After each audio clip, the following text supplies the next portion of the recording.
Magandang hapon po sa inyong lahat. Ito po ang inyong Kuya Belgion ng 5 Filipinos. Ngayon po mag-vlog tayo. Ito po ay totoong vlog to . Ito yung vlog na nangyari po sa akin dito sa Nueva Ecija. So ayun po, kasama ko po si Ate Janet, nandiyan pa rin, si Nabeli, ayan. Ayan po, interviewin mo natin si Ate Janet. Kasi di ba gusto niyo kausapin si Ate Janet, interviewin, sabi niyo, di ba? Oh, nga kausapin ko na ngayon, nandito na po siya. Tapos si Ate Janet. Ito yung pinakamasipag na kasambahay dito sa bahay na to. Ay, yung susi nandun sa sakyan. Ay, ito, kunin ko muna ang susi. Kunin ko susi sa loob kasi nakasara yung Casa Pilipina. Ayan po, mga kasing, kunin ko muna. At si Ate Janet ay magdidilig doon. Kaya ito lang po, ito lang po yung buhay namin dito sa Nueva Ecija, mga kasingko. Kasama natin ang si Ate Janet. Buksan ko Ate Janet itong bahay. Buksan ko na para makakuha mo dito yung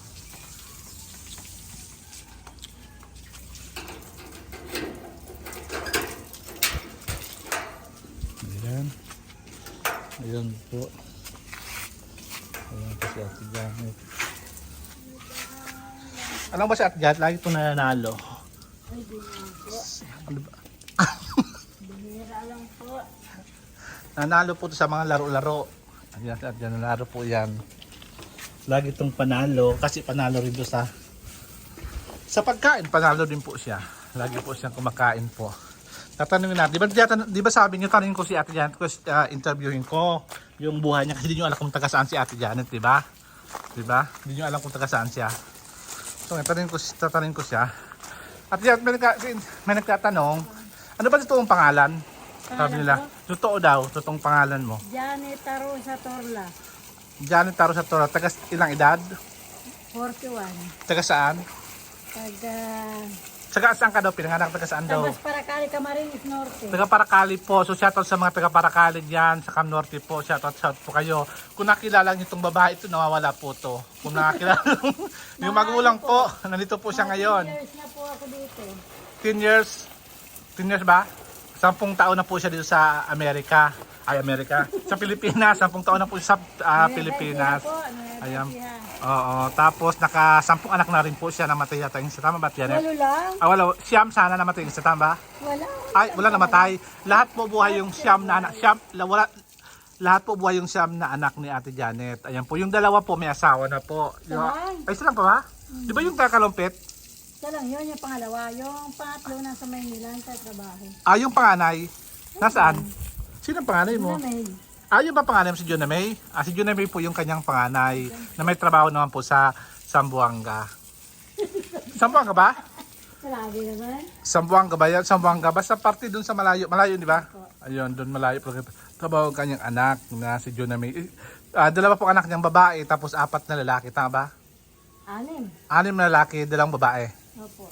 6 na lalaki at 2 babae po yung kanyang anak. Tapos sabi ni Ate Janet, at siya po ay siyempre nangailangan din siya ng tulong financial para sa kanyang mga pamilya. Kaya na po siya nagtatrabaho para matustusan ng kanyang mga anak tapos ang kanyang kabit. Ang kanyang kasama sa bahay, di ba? Kasama sa bahay. Kasama sa bahay, ibig sabihin, yung kanyang makamag-anak, yung kanyang kapatid, yung kanyang mga pinsan, asawa, tapos yung kanyang minamahal sa buhay. Si Ate Janet ngayon po ay masaya kasi matutupad din yung kanyang pangarap na mapaayos ang kanyang sweet little homes po, yung kanyang bahay po dito sa Nueva Ecija. Wala pa lang po talaga ng pagkabata, yari kahoy lang po talaga ang bahay namin. Tapos yung kawayan. Ayun. Dahil nga po sa sobrang hirap din naman ng mga magulang ko. Wala naman pong ibang pinagkukunan niya. Tapos nung pinanganak kayo Ate Janet, kayo magkapatid, talagang sa kawain talaga kayo pinanganak. Lumaki kayo. Tapos yung pawid. Alam mo sa dahil tawag doon pawid, ang bubong pawid. Nung itong 7 ng anak ko, may nagpagawa ng bahay namin, naging sawali ang dingding. Oo. Tapos napagawa kami ng CR. Yung CR nyo, sino gumawa nun? Nagpagawa nun? Doon ngayon sa bahay nyo? Space yun. Ah, Dito, ah, yung biyarang ko. siya nagpagawa na ng CR na yon. Ibig sabihin, lahat ng bahay na yung mga CR na sa loob? Meron. Okay. Kahit man ganun yung bahay namin, hindi ko pinababayaan yung inidoro namin na Manilaw. Hindi ko pa nakita kasi madilim. Hindi ko makita kung madilim yung madilim yung CR para makita doon. Tapos yung laging madilim na bahay nyo at dyan. Bakit kaya? Dahil pinapatay yung kuryente? Ay kasi walang lapalagyan mo ng bintana. Ay kasi nga pala sa gitna ang bahay nyo nasa gitna kasi di ang pilagyan ng bintana doon. Pag bintana makita mo yung kapitbahay na kabila. Pag sa kabila makita mo naman yung kapitbahay. Kaya ang bintana talaga sa harap lang. Sa harap lang kanyang bahay niya. Sabi ko, natutuwa nga. Sobrang tuwa ko nga na iiyak ako. Dahil nga mapapagawa ng bahay na. Oo. Siguro nakakamisan ko, may bahay lang na kahoy. Masisingin ka mo. Oo. So kumusta naman yung mga kapitbahay mo? Masaya ba sila sa nangyayari sa buhay mo na kahit paano masaya sila? Tuwa naman na may magpapagawa ng bahay ko. Tinanong ka ba kung saan ka lilipat? Sa apartment. Tinanong ka ng mga kapitbahay mo doon? Tataka nga siya. Sabi nga, di ka na babalik. Sabi ko, siyempre babalik tapos nandito nga yung pinapagawa. Sa ngayon, Ate Jan, di ba nagtatrabaho ka dito sa Kinaruel? Di ka ba nahihirapan dito? Hindi. Sa trabahong to? Ginawa nga. Di ka ba nahihirapan na parang lagi lang araw-araw naglilinis, pagod na pagod na ako, di ka man ganon? Okay naman sa iyo yun. Sa Lagi pa nga akong tumataba. pag dito, Lakad na nga akong lakad, di nababawas. Dumadagdag pa yung timbang ko. ilan na ba tibang mo? Maabot na ba ng 90? Wala pa. 80 pa lang. Di naman po. Hindi na ba tibang? Kala ko mga 80. 58. 58? Ay, Ate Jan, 15, mababa pa yan. Depende mataba. Mga 60 o 70. 75. Kaya yung timbang ko noon, nung magtrabaho din ako dito sa Ano ba? Di ba yan pag punta mo sa New York, anong unang trabaho mo dito? wala, sa bahay lang. Sa bahay ka lang talaga? Dahil yung asawa ko noon, Lagi silang trabaho, di ba? Silang trabaho sa inyo. ako nang kay buso ko, kaya bubuntis ko si buso ko. Oo. Naka-apayat ko noon. Kumating ko. Pagkatapos noon, nung pinagbuntis si Buso, pinanganak ka na, sa ano nagtrabaho ka na ba noon? Sa bahay pa rin? So, saan ka pinakauna mong trabaho? Yung mga simple trabaho lang, mga... 2016 ka dumating. 17, 18, 19, 20, 21, 22. Mga 2022, nagsimula akong Trabaho. Saan ka unang trabaho mo? Sa Cristino ba? Ay, Celestino? Hindi. Saan? Una, ako. Sa umaga, naglilinis ng tilapia. Saan yun? Dito lang, sa may sa atin. May tindahan ba dyan? Alas 6 ako hanggang... Sa San Roque? San Roque ba yun? Dito lang. Sa labas?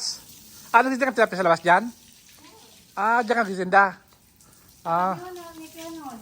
Tapos pagsabi ng mga alas 12 na yan, maghahalaman ako. Saan ka naghahalaman? Kay Kuya Unon. Sa halamanan. Anong klaseng halaman ginagawa? Ginagawa mo ni Robel ka tanim? O Ililipat ko sa malaking mga paso? maliliit na paso, ililipat ko sa Malaki. malaki na, yung mga halaman. So at least, Kaya ako doon, hanggang alas 4 ako noon. Mga alas 5, papasok ako dito sa Wistik, yung sa Wistik din? ng tugi. Titimbahin ko yung tugi sa kasisiluhan ko. Yung lagay sa plastic, ibibenta. Hanggang alas 11 po ako Ng gabi. Yun pala yun, di sa Wistik. Pagkatapos, saan ka napunta? Nagpayay-tayay, tapos pag may magpapalabas, Kumuha ka rin ng labada. Magkano ba sa'yo ng paglabada noon? sa alwa, sa Kilo ba? Sa labada? Kilo? Paano pagbayad? Paano ba nababayaran yung paglabada? Paano bayad noon? nabayaran nila ako 800 dahil hindi naman sila, hindi na nila ako tinuturing na iba. Ngayon natin ibang banta na sila, hindi tunay yung paglabada ko. Tapos, Papalinis naman ng bahay. ang bahay. May marami kang partner talaga noon. Buti nakilala ka sa mga pag ganyan-ganyan mo. So ang tanong ko, anong pinakamahirap na namasan mo sa New Besia? Nung nalito ka? Kumain ka ng wala ka man ng ulam. Kanin, pero may kanin. Kanin. Tapos walang ulam. Yung talagang nilagang malunggay. Tapos, Ay, daw naman ang ka. anong nalagay mo? Sibuyas, ganon? Wala pa sibuyas? Sarap lang. Yun na yun. Ulam. May paulam ko lang sa mga anak. Kumakain naman yung mga anak mo noon? Yun talaga pinakamahirap nangyari sa'yo. So pagtapos noon, Tapos na talaga mahirap sa akin yung ano, hindi may sakit yung asawa ko. Siyempre, ako ang mag-ano nun. Ako yung lahat na mag-iisip ng oh, namin. so nung kasakit. Buti nga na okay na, buti nga yung asawa mo, naka-recover na ngayon, okay na, nakapagtrabaho na. Tapos, mula nang mapunta ako dito sa totoo lang, buti ako nawawala ng bigas. Ano dito na? Saan? Dito, nung mapunta ako kay Kuya Roel, Laki na may bugas na? Dati nawala ka dati. sabi 1 kilo, 2. Ah, Pinakamarami na yung 5 kilo. as hindi talaga naubusan sa kaba ng bigas. Ano? Sa lagayan ng bigas ngayon, ano? Dati lagi na walang bigas. Dati nawalan kayo. So, paano yung sa'yo mo, diba, yung mutulo yung bahay mo na pag maulan? So, di ba na, Kung may nakasahod ng mga timba, so, nakakatulog kayo niyan? Buti sa higaan nyo, di tumutulo. So, puro, minsan yung mga anak ko lang naayos ko ng mahihiga nila ng... so lipat-lipat sila. Dito kayo naman anak, lilipat naman sa kabila kasi tumutulo. Sana, mas maano yung pag may bagyo. Pag umalis kayo doon, siyempre. Hindi kayo umalis? Hindi kami maalis. Sakil, di ba busang-basa ay doon sa loob? Hindi naman malakas. Yung unang malakas at talagang bagyo, andun pa kami sa isang bahay. Ah. Pumasok sa loob ng bahay. Yung ginawa ko sa ibabaw ng lamisa sila pinihiga. Siya ba walang lamisa? Malaki naman yung lamisa. Ah. Maliliit pa naman sila naman. Pero ngayon malaki na sila. Ay, ito pala ito dyan ang linisin na, no? Pag nagkuha, no? Ito mga ganito, yung Moriatic to. Hindi nakita pa ni Bossing, pa nakita ito magbunga. Ayan. So, alam natin, marunong pala. Ito na yung huling nakakuha mong trabaho dito na kay Roel, di ba? Diba, Dito pa. nasa ko rin na, magbigti ako, nasagasaan ako. Di Oo nga, nakikwento mo nga sa vlog ni Roel.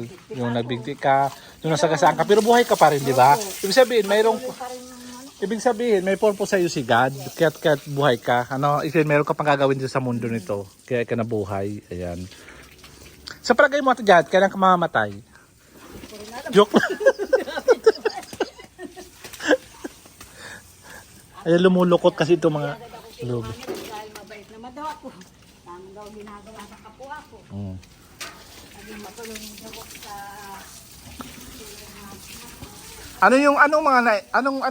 Anong tulong na ginagawa mo sa kapwa mo? Ay pag may nag-stick sa akin na gamit, wala akong bigas. Binibigay mo talaga, binibigyan mo kaya Patago pa yun, hindi alam ng aking mga yun, ng mga bahay. Binabalot ko sa damit. yon? Tapos lalabas ka. Ay, hindi lang makita. Ay, Diyos me. Tapos, alam ng anak mo yan? Hindi rin. Sino yung makasama mo sa 4-piece? Nasamahan ko ngayon na. Hirap na hirap din sila sa buhay. So, bago tayo magtapos at Janet, anong masabi mo sa mga taong